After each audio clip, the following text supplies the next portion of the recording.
नमस्कार विद्यार्थी मित्रांनो, मी ज्योती काटवे तुम्हा सर्वांचं अगदी मनापासून स्वागत करते आजच्या आपल्या व्हिडिओमध्ये।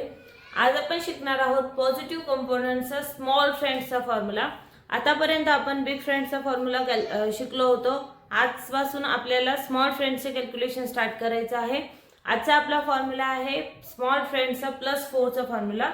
+4 चा फॉर्म्युला आहे +4 = +5 and -1।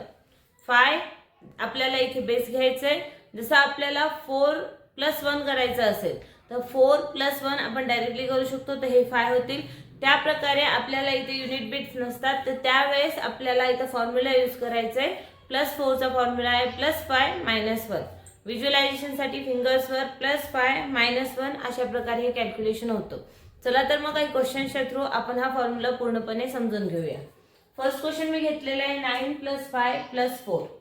फर्स्ट इथे हे 9 घेणार, 9 + 5 साठी बिग फ्रेंडचा फॉर्म्युला यूज होईल +10 -5 हा +5 चा फॉर्म्युला आहे। नेक्स्ट दिले +4।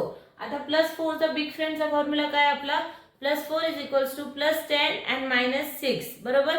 पण इथे 6 बिट्स अवेलेबल नाहीच आहेत, युनिट बिट नाहीये, तर त्यावेळेस स्मॉल फ्रेंड्सचा यूज करायचा आहे। तर इथे आपला आजचा फॉर्म्युला आहे +4 = +5 and -1। तर आपला आन्सर येतं 18। नेक्स्ट क्वेश्चन दिलेला आहे 7 + 5 + 4। फर्स्ट हे 7 + 5 चा फॉर्म्युला आहे +10 -5। नेक्स्ट दिले +4। आता +4 साठी आजचा फॉर्म्युला आहे +5 and -1। तर आपला आन्सर येतं 16 आहे की नाही। स्मॉल फ्रेंड्स एकदम सोपे। तर अशा प्रकारे सर्व स्मॉल फ्रेंड्सचे कॅल्क्युलेशन त्याचे फॉर्म्युल्यांची सर्व प्रॅक्टिस तुम्ही घरीही करा। असे वेगवेगळे क्वेश्चन्स घेऊन घरी सुद्धा याची प्रॅक्टिस करत राहा। आजचा व्हिडिओ आवडला तर नक्की लाईक आणि शेअर करा। धन्यवाद।